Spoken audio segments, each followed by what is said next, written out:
Hey guys, what is up? It's Dusty here, and welcome back to another crypto video. And my question of today is, what country are you originally from? Let me know in the comment section down below. And now that we're at it, you can also guess. Alright, you can guess down below what my native language is. I know a lot of you guys know, but then I think 85% doesn't. It's not English, all right? It's not English. Having said that, major Ripple partner SBI gives six-figure USD sum to Swiss crypto bank Signum. Ooh, that is juicy, huh, ladies and gentlemen? That looks very, very juicy. Well, financial giant SBI, a major Ripple partner in Japan, has put a six-figure amount of cash into the Swiss crypto bank Signum, and even though it's not actually that much money, it really just depends on your view of these types of partnerships. I've explained to you guys a ton of times before that a partnership that is indirect is not necessarily a positive thing for the crypto itself. In this case here, Ripple and XRP are connected to SBI, and they have a partnership with Signum, which wouldn't necessarily be big, right? However, XRP is also available at Signum Bank, and since SBI Holding and Ripple have a joint venture, and the CEO of SBI Holdings is also a board member of Ripple, there's a good chance that this was done purely for the XRP in mind, or at least for cryptocurrency in their mind and the future of that. At least that's the way that I'm seeing it, as the bank is basically trying to get in $30 million, and SBI is just a part of that, a six-figure sum. To a certain degree, I don't really feel as if it's a lot of money, because if you think about it, six figures, a lot of individuals could have done such a huge holdings. To only give six figures, we're talking maybe $900,000, maybe $500,000, maybe $100,000, I'm not sure. Yeah, I don't really think that's really a lot of money. But yeah, maybe I'm wrong on that one.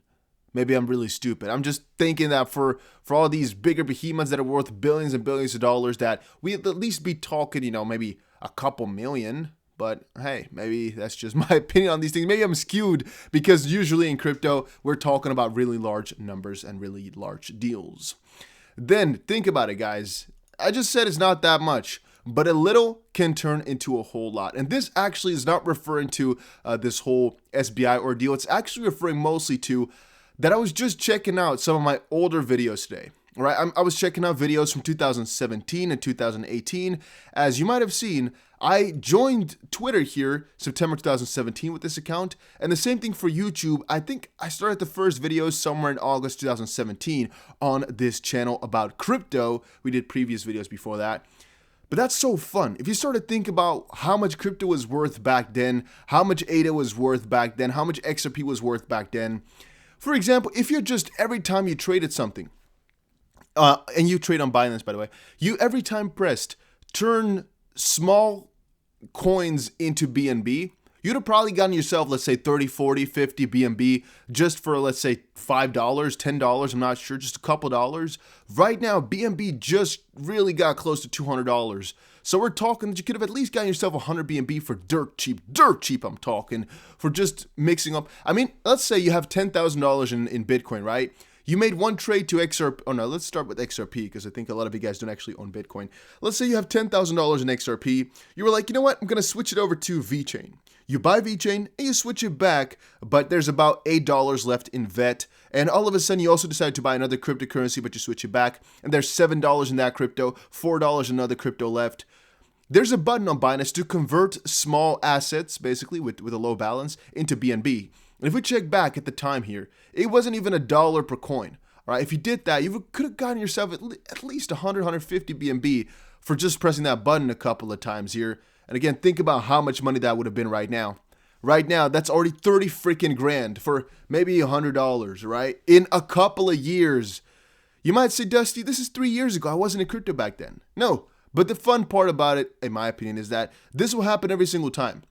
Because if you check back here, if you just did this throughout the whole of 2020, except for December, you still would have had almost 9 even times your money. It's ridiculous. It wasn't even $30 back then. And we're not talking about years ago. We're talking about 3 months ago. Aren't you guys seeing what I'm trying to say here? A couple of months ago, a $100 investment could have already been about $800 or so. So let's say $150 would have right now been a freaking $1,000 in just a couple months. A $150,000 investment could have been $1 million.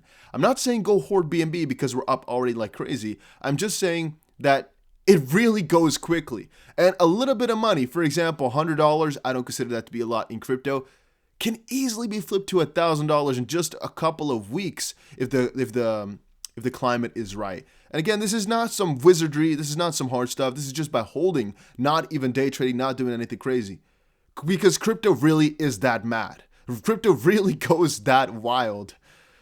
All right, moving on though. Daniel here had a pretty interesting video over on Twitter. It is about Brad Garlinghouse. Some say Ripple could be the next Bitcoin.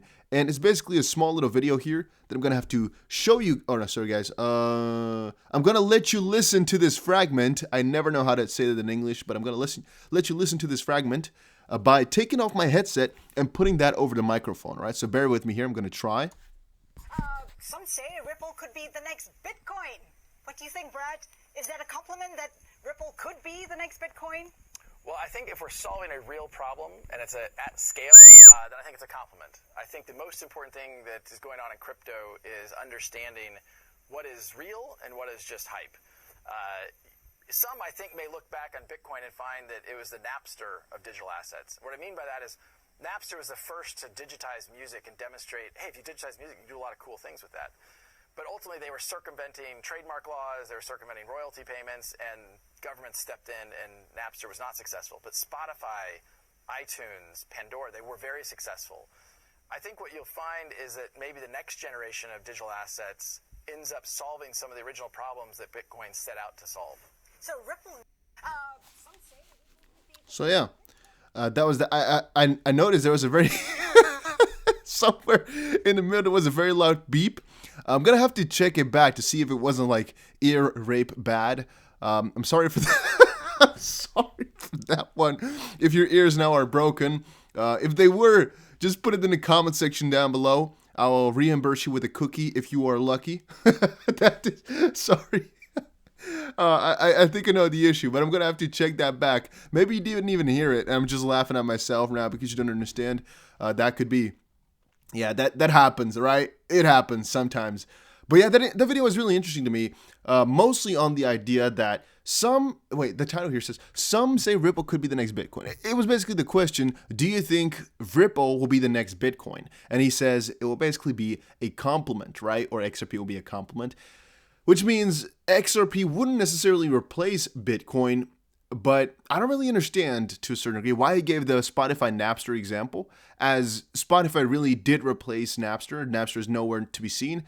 So maybe that's a hint towards that Bitcoin is going to be cracked down eventually because it isn't working properly. I'm not sure. But if you just look at the other part, mostly about the complement idea, yeah, there's some substance in that, really. If you start to think about it, well, you have Ripple, you have Bitcoin right now. They are both in the same space. Is one really better than the other? That is a matter of perspective, and that goes for almost any crypto out there. I've said it before and I'll say it again. I really believe that any crypto that you see right in front of you here has at least one point at which they are winning over another crypto. I'm saying that with BNB. I'm saying that with Ethereum, Bitcoin, ADA, Polkadot, XRP, Litecoin, Bitcoin Cash, Link, XLM, Doge. Name it, you name it, any crypto here will have at least some benefit over another, which is why is one crypto really better than another one is an almost impossible question to answer, because it really depends on your idea of what makes a coin better. To me, XRP, for example, is a very good currency because it is trying to fix a real world problem that we all can see, and it's already on a very good road there. And also from a different perspective, it is better than Bitcoin and Ethereum in transacting. So yeah, that makes it better. If you're asking, however, which coin is the best platformer or which coin is the busiest with, I guess, also high fees, but then the most busy, yeah, I would say Ethereum takes the cake. If you were to ask me which one has the highest store of value or which one has the most amount of faith in it right now, which one is the oldest, yeah, Bitcoin wins, right? So that's again how you can kind of go through that list and pick your favorites accordingly. Ripple is building the core ledger that mints CBDCs, says top executive.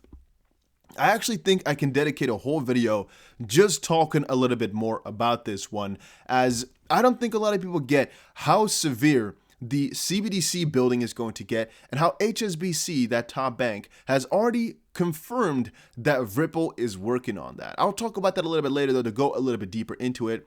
And Ripple is on a hiring spree to increase XRP liquidity in Asia. They're not stopping. Some guy asked on Twitter, if the SEC doesn't matter for Ripple's success, why isn't Ripple popping off in other countries around the world yet? And I think two reasons. One, Ripple has said before, it's not an all SEC deal, right? It's not like if the SEC really gives their seal of approval that all of a sudden they would have a ton more partners. It isn't necessarily that way.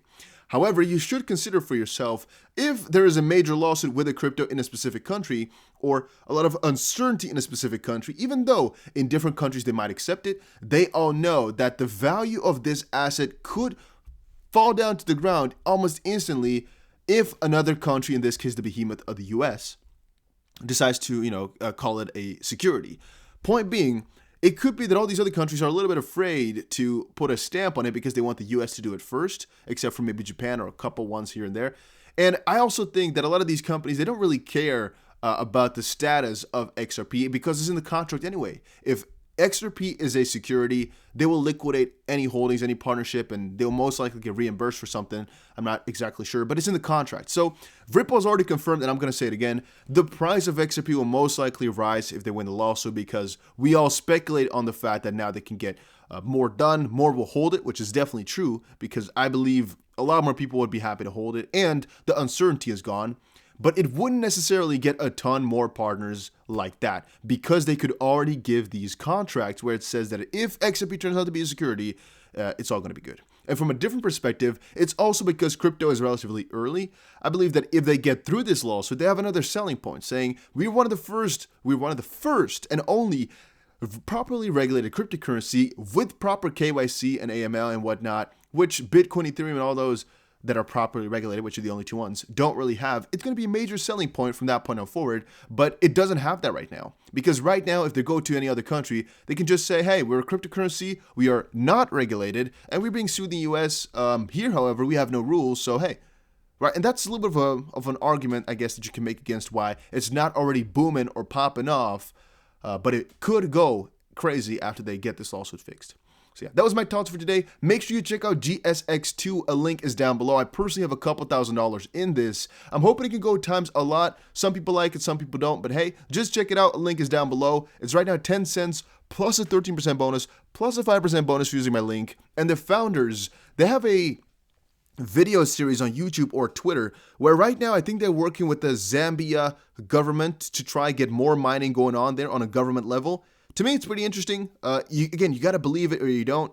We see him just going over there in the talks and whatnot. But again, it's a little bit of a difficult thing to really pinpoint down, all right? Because stuff like this, it is a little bit of a higher risk, all right? It is a higher risk. But I personally have a couple $1,000s in because, hey, sometimes you got to try it, right? Sometimes you got to try. That was it for today. Hopefully you all enjoyed it, and I'll see you guys again in another crypto video. Enjoy your day, everybody.